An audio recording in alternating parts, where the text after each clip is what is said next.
Hi, I'm Renee Tucci, and today we're going to be creating a long-lasting springtime centerpiece that includes some beautiful potted botanicals and some fresh blooming beauties.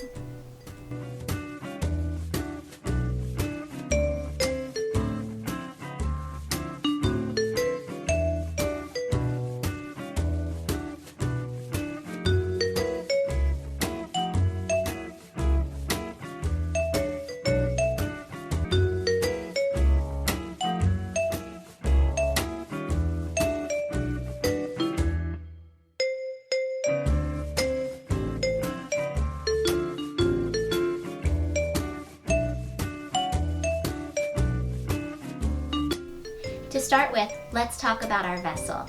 So here I have a long and low container, perfect for a centerpiece that everyone wants to see over. It's actually an antique brick mold. So you can see it's actually paneled for bricks, and it has impressions for the letters that used to be impressed into the bricks. So it's a really cool container. It's sort of rusted and chippy in all the right places. But I want to bring a sense of lightness to it, so I'm going to use it for a colorful spring centerpiece. Now, I wanted to create something really long-lasting to help get us through some of these end of winter dreary days as we're looking ahead to spring. And I was at the market and I saw these most beautiful primrose plants. And so I decided, why don't I do a plant fresh flower combination design? And that's what we're going to make today. So let's start with our plants. As I mentioned, I have a primrose here. A lot of market plants come with these plastic covers, so we'll remove that. And then of course you have your grower pot. Now you could simply drop this into your mold and work around that. That would be okay, but in this particular case, hopefully you can see the pot is actually higher than the mold, so that's not great. You could cover it with moss, but not great.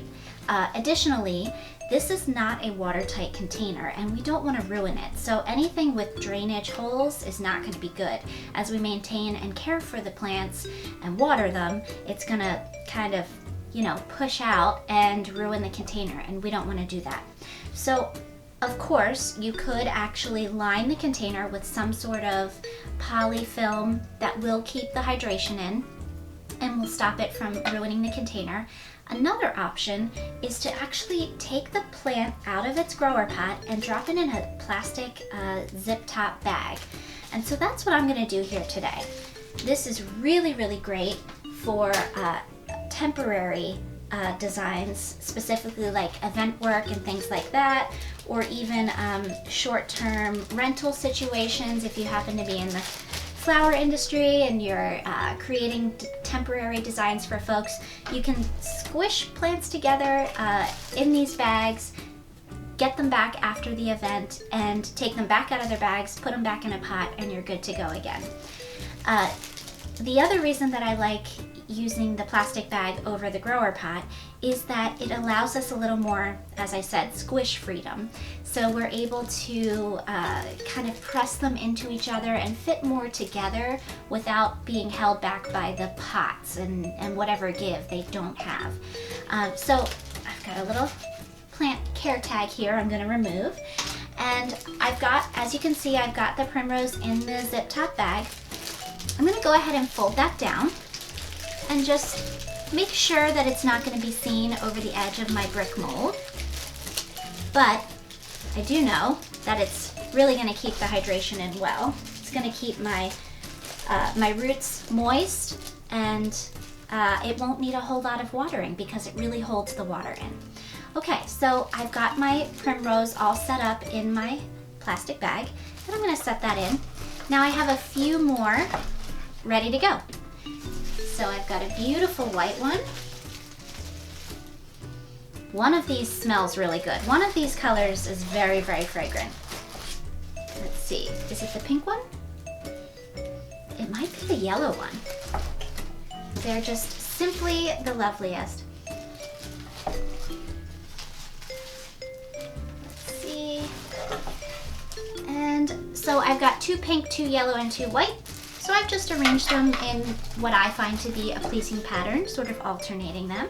Really beautiful. Okay, so that fills our container almost all of the way. Now we do have some gaps between the plants, and that's where the fresh flowers will come in. So I have at the ready some water vessels that are going to slip in between the plants and hold our fresh flowers. I have 6 of these mini vases. So I'm actually going to tuck these into the brick mold, and you could put them straight up and down if you wanted to. You could also lay them on an angle, and that will allow the flowers to push out a little further. So it really just depends on what flower you're working with and how you want it to be seen within the arrangement. Now, this does make it a little tight. Here's where the plastic bags come in handy, because you can kind of nudge them into the roots of the primrose and just make space for these vases. And play with how you place them. They don't all need to be in the center of each spot. They can be, you can intermix them, put some together, put some apart.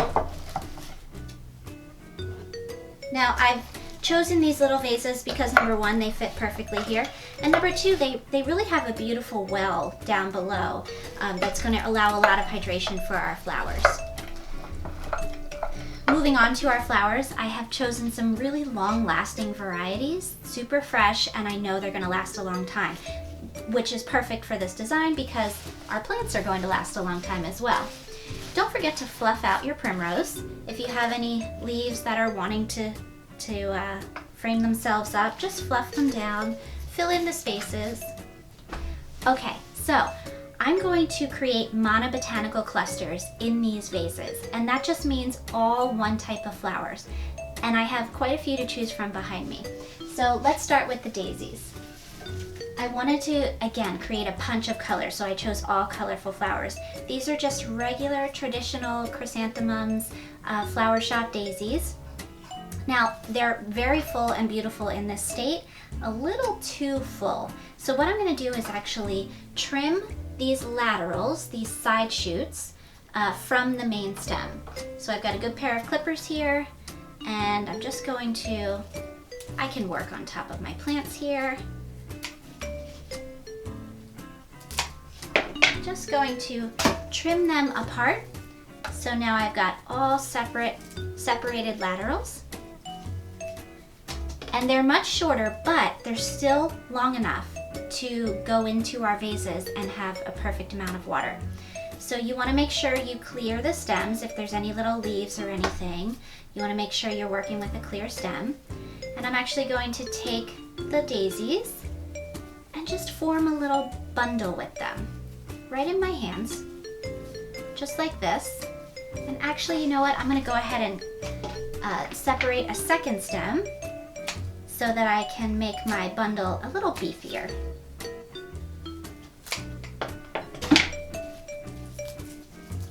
Okay, again, just cleaning all my stems. There we go. Now we're going to combine the first bundle with the second bundle. Make sure we're creating a pleasing dome-shaped top here, and that's going to coordinate with the dome pattern that the primrose make as well. So we have repetition of pattern here, which is really important in design. Okay, so that's a pleasing little posy. So now I'll take my clippers and just cut everything at right about the same length. And I have a pink and a white here, so I'm going to add some yellow right into this spot.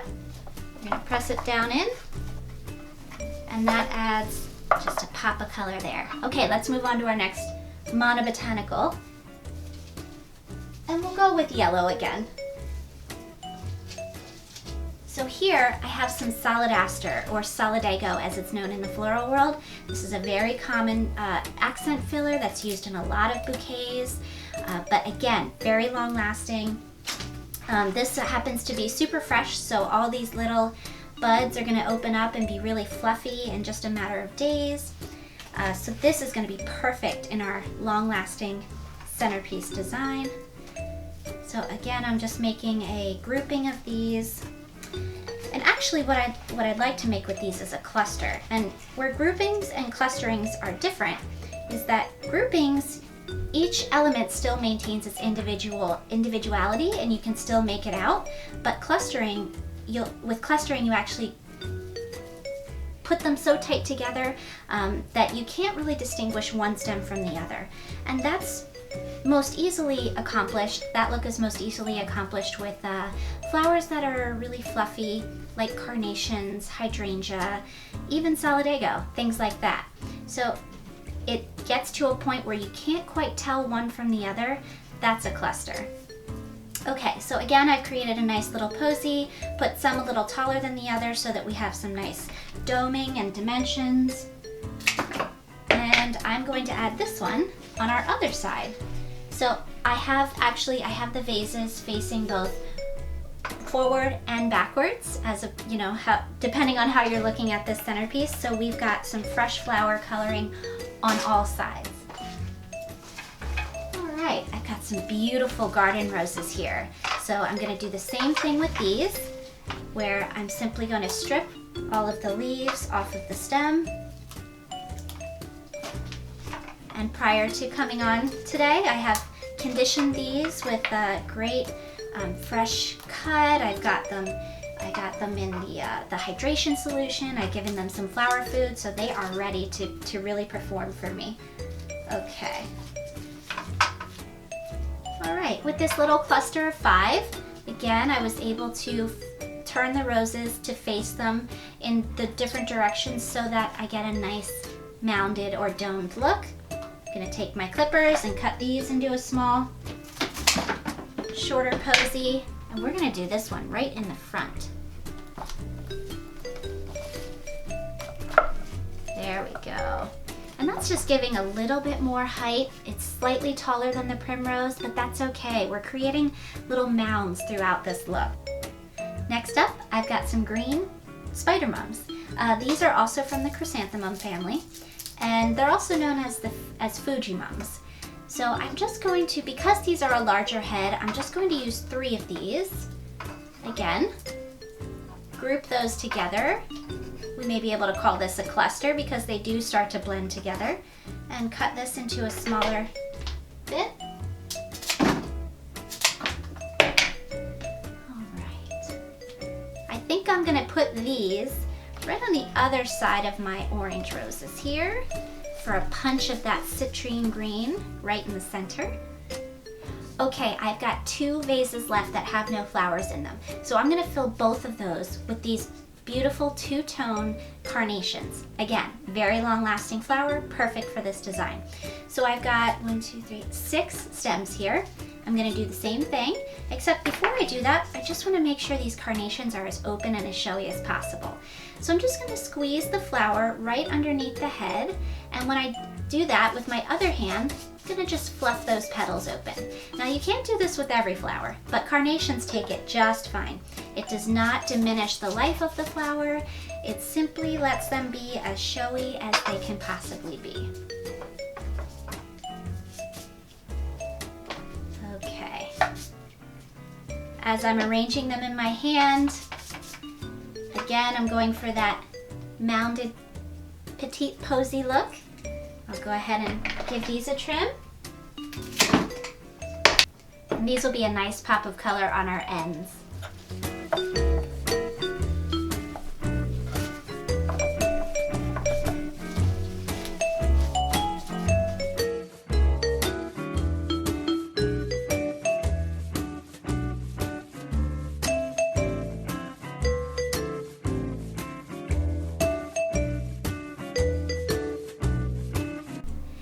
Now, we've got our flowers in, we've got our plants in, it's just about finished. If you don't love the look of being able to see between the vases and the plants, that's an easy fix. We're just gonna take a little bit of moss here.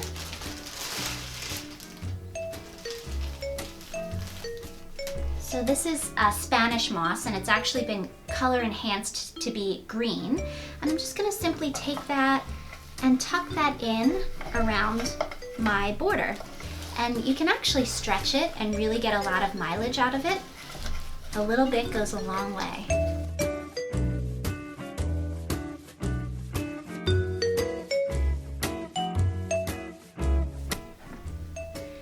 Okay, so let's just talk about the care of this very quickly. So you know our fresh flowers are in vases. You're going to want to pop them out every day or every other day and make sure that the flowers are getting a fresh drink. Swap out that water.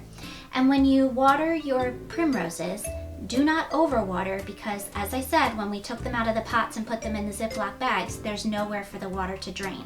So you really want to monitor this carefully. It'll be fun to take care of and watch over the coming week. You should probably get 2 weeks out of this, if not more.